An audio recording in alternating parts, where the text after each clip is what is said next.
Bonjour à tous et bienvenue dans cette petite vidéo. Alors aujourd'hui on va s'intéresser au mot-clé const en Dart, donc qui est le langage de programmation utilisé par Flutter.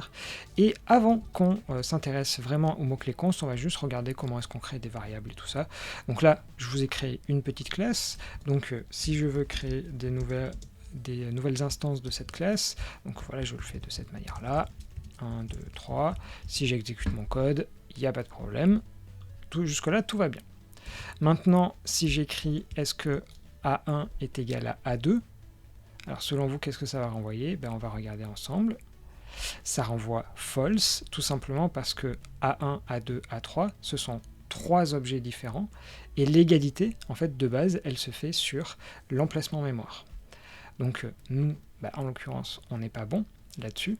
Et donc si on veut que ça puisse fonctionner, il va falloir qu'on override l'opérateur égal en vérifiant non pas si c'est une égalité en mémoire, mais si c'est une égalité sur les attributs.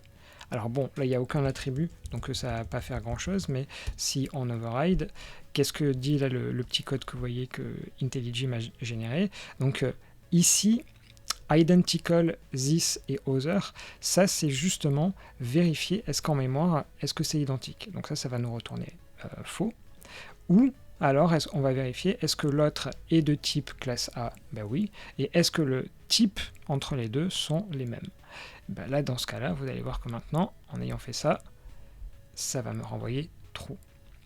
Donc voilà, quand vous voulez que ça vous renvoie true, il faut donc overrider l'opérateur égal. Donc là-dessus, comme on a pu le voir, on a bien donc ici trois éléments dans la mémoire. Alors ce que je vous propose, c'est qu'on l'exécute et qu'on regarde dans le debugger pour justement voir dans la mémoire qu'est-ce qui se passe. Alors juste pour que ça puisse fonctionner, je suis obligé de laisser l'exécutable tourner, donc je fais un while true. Pour lancer avec le debugger, il faut rajouter en fait voilà, il faut dire qu'on observe, et donc ça va me lancer l'application. Donc là, ça m'a juste lancé le debugger, et si je vais à cette URL là, ça va donc m'ouvrir les DevTools, et j'ai un onglet mémoire dans lequel je vais avoir les allocations. Donc là, pour le moment, en fait, tant que j'ai pas lancé, normalement, si je récupère les instances, vous voyez qu'il n'y a pas de classe A qui a encore été créée. Maintenant, je lance l'application, donc il m'a créé les trois variables. Donc là, si je réessaye, vous voyez que j'ai bien classe A, trois instances, et donc ça m'a, il y a un certain nombre de quantités qui a été pris dans la mémoire. Donc là-dessus, pas de problème. Alors maintenant, on va s'intéresser au mot-clé final. Donc là, ce que je vais faire, c'est je vais mettre A1 en normal et A2 en final. Et A3, on n'en a plus besoin au final. Donc, quelle est la différence? A1, j'ai le droit de lui réassigner X fois des variables. Par contre, A2, vu qu'il est final, je n'ai pas le droit d'écrire A2 est égal à quelque chose de nouveau. Donc là, c'est juste ça qui change. Donc en fait, on dit que vraiment, ma variable A2, elle est immutable. Et d'ailleurs, tiens, petite question. Donc là, vous voyez ici, combien de classes A vont être créées? Pour ça, c'est pareil, on va faire comme tout à l'heure. On va relancer le debugger et on va voir qu'est-ce qu'il nous dit. Donc là, pour vous, combien il y a de classes A qui ont été créées? Donc, hop, et on traque la mémoire. Donc vous voyez ici, il y a donc 6 éléments. Donc 1, 2, 3, 4, 5, 6. C'est pour ça qu'on a eu 6 éléments dans la mémoire, sachant que le garbage collector n'est pas encore passé, pour ça que on les a encore dans la mémoire. Donc finalement, final, c'est juste là pour dire que notre objet il bouge plus. Sauf que on a aussi la possibilité de dire, et je vais mettre un A3, qu'on a le mot-clé const. Et c'est justement de ça dont je voulais parler. Alors pour que le mot-clé const puisse fonctionner, ce qu'il faut changer dans la classe, c'est dire que le constructeur est également constant. Donc là-dessus, si je lance mon application comme ça, qu'est-ce qu'il va se passer? A priori, ça va rien me changer, ça va me créer 3 instances. Maintenant, on va faire plusieurs exemples. Donc je vais mettre hop 2, 1 et 2.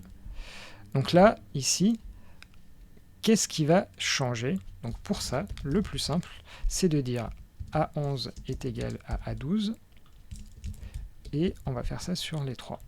Donc là, on va voir qu'est-ce que ça nous retourne, parce que ça va nous mettre sur la piste. Donc dans les deux premiers cas, donc quand c'est une variable et quand c'est final, ce que ça nous dit, c'est qu'en mémoire, c'est bien deux objets différents. Donc là et là, là et là. Par contre, const, qu'est-ce que ça nous a permis en fait de faire? De dire que tiens, c'est la même chose.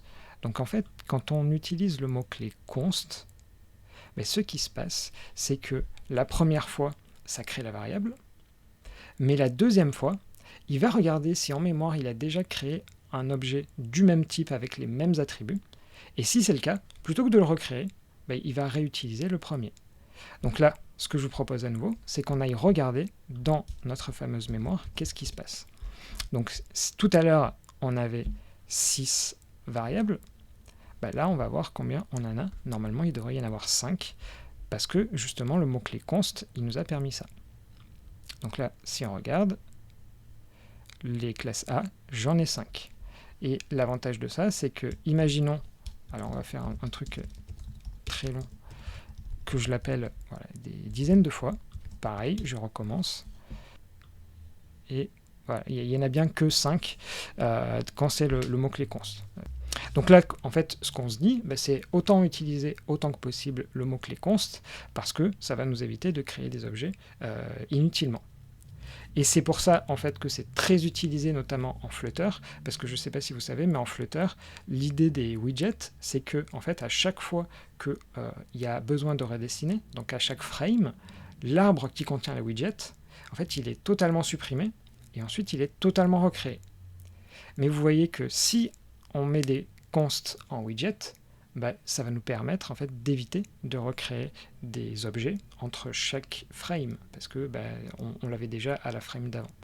Donc ça, c'est pour ça que le mot-clé const, il faut essayer de l'utiliser autant que possible en Flutter, et aussi en Dart, bien évidemment. Mais on va voir qu'il y a des trucs un peu bizarres avec le mot-clé const qu'il faut bien connaître, et là-dessus, je pense que beaucoup ne le savent pas. Donc là, ce que je vais faire, c'est je vais tout enlever. Donc là, si je fais ça, quand je lance mon application, a priori, donc des classes A, il n'y en a aucune qui va être... normalement, je devrais en avoir 0. Vous voyez, tout se passe bien. Maintenant, ce que je vais faire, c'est je vais mettre je me crée une classe. Et je fais juste ça. Mais là, un tout petit truc à savoir, c'est, donc là je vais lancer le debugger, et donc là quand je connecte le debugger, en fait l'application n'a pas encore été démarrée. Donc là, normalement, je n'ai pas encore créé ma classe A, qui est juste là. Mais si on regarde en mémoire, cette classe-là, elle a déjà été mise en mémoire. Donc en fait, qu'est-ce qui se passe ? Quand vous allez lancer l'application, ça va regarder est-ce que une instance de classe A de type const existe, auquel cas il va vous les créer en avance. Donc là-dessus, ça veut dire qu'il faut faire attention, parce que si vous utilisez trop le const, vous allez, en fait, dès que vous lancez votre application, vous allez blinder votre mémoire par des classes que dès le début. Et là-dessus, ce qu'il faut savoir, c'est que donc, si vous le mettez pas, si j'utilise pas la classe A, c'était ce qu'on a vu tout à l'heure, eh bien, il y aura 0 en mémoire. Je vais vous le remontrer. Donc là, vous voyez ici, j'ai enlevé mon code. Si je le relance, vous allez voir que cette fois-ci, en mémoire, donc là, j'ai pas encore, comme tout à l'heure, je n'ai pas lancé l'application, il n'y a plus de classe A. Mais dès que je vais me mettre à l'utiliser, elle va être créée. Et là-dessus, elle va être créée, même si le code est injoignable. Donc là, j'ai mis un if false. C'est pareil, si on regarde, donc hop, à nouveau, vous voyez, cette fois-ci, dès que je l'utilise dans mon code, et là il n'est pas capable de déterminer que cette condition qui est dynamique, alors en réalité non, elle n'est pas dynamique, mais bon, cette condition fait que en réalité la classe A a jamais été créée, ne sera jamais créée, oui, eh bien il me l'a quand même instanciée dans la mémoire. Donc il faut faire attention avec les mots-clés const, il peut y avoir ce souci-là.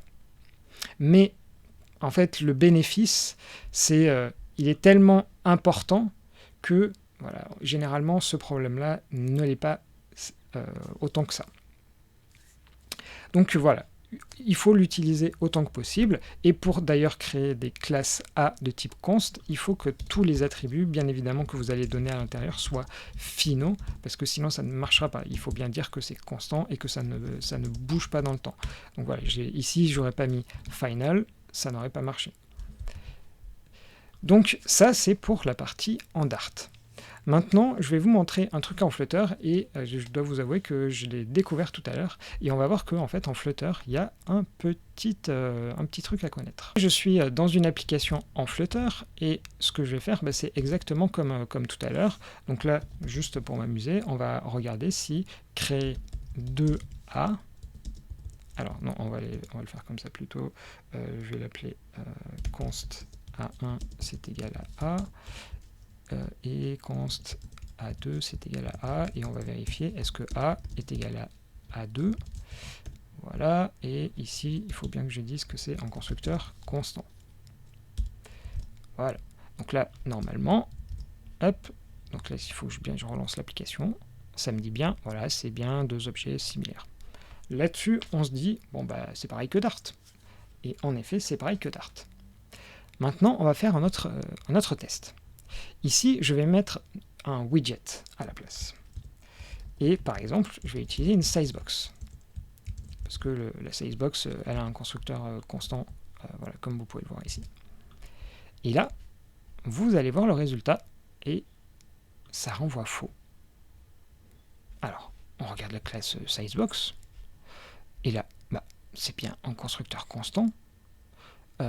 Ici, with et 8, c'est bien des finaux, et ce que ça hérite, c'est final aussi. Comment est-ce que ça se fait que normalement ça devrait renvoyer que c'est la même chose en mémoire? Alors pourquoi est-ce que ça nous a créé deux éléments? C'est un peu bizarre tout ce truc-là. Et en fait, ce qu'il faut savoir, c'est que quand vous débuguez en Flutter, vous avez probablement déjà utilisé cette vue-là qui s'appelle l'inspecteur en Flutter. Et cet inspecteur en Flutter, qu'est-ce qu'il vous permet? Il vous permet tout simplement de voir l'arbre des widgets. Le problème, c'est que si le const était activé, du moins si ça renvoyait true, Flutter il n'arriverait pas à vous déterminer ici l'arborescence, parce que quand vous injecterez des widgets, tout simplement, votre arborescence, il n'arriverait pas à... Vu qu'il n'y a qu'une seule instance, il ne serait pas si votre widget il est ici, parce que voilà, il ne pourra pas faire la différence entre les deux. Pourquoi est-ce que c'est fait de cette manière-là? C'est expliqué dans la documentation que, justement, en mode debug, vous allez constater que le mot-clé const, en fait, il ne fait pas ce qu'il devrait faire. Et il nous explique pourquoi. Tout simplement parce que, en réalité, on est en mode track widget creation. Ça, c'est le mode dans lequel on est quand on est en debug, justement pour avoir cet arbre-là de correct. Si je lançais mon arbre en mode sans le no track widget creation, pardon, avec ce truc-là d'activer, dans ce cas-là, il n'y aurait pas le souci. Avec track widget creation enabled, ça me donne ceci-là. Et si je ne l'avais pas activé, vous voyez, la trace est différente. Donc là, ici, c'est stack overlay entry. Vous voyez, ici, stack. Et il manque plein d'éléments en dessous. Pourquoi? Parce que eux ont été en const, et donc il n'a pas été capable de déterminer quel widget était différent. Donc là où je voulais vous faire attention, c'est le mot-clé const. Utilisez-le autant que possible, parce que vraiment, comme vous pouvez voir, quand vous l'allouez plein de fois, ça va vous en créer qu'un seul. Mais attention, parce que si vous ne l'utilisez pas, dès que vous lancez l'application, il le charge. Et si vous êtes en Flutter et en debug, et uniquement en debug, quand vous êtes en release, c'est pas le cas, le mot-clé const est désactivé, entre guillemets, pour justement avoir l'arbre des widgets qui s'affiche correctement. Voilà, donc c'était tout ce que je voulais vous montrer sur ce mot-clé const. Je pense que vous connaissez peut-être pas tout. Moi, je dois vous avouer que là, cette partie sur widget creation, c'est Romain Rastel qui a publié un truc il y a quelques jours et je ne le savais pas. Donc merci à lui pour me l'avoir montré. Donc voilà, j'espère que vous aurez appris des choses, comme moi, d'une certaine manière. Et si vous avez des questions, surtout posez-les dans les commentaires. Si vous avez aimé cette petite vidéo, n'hésitez pas à mettre un like et à vous abonner. Merci beaucoup.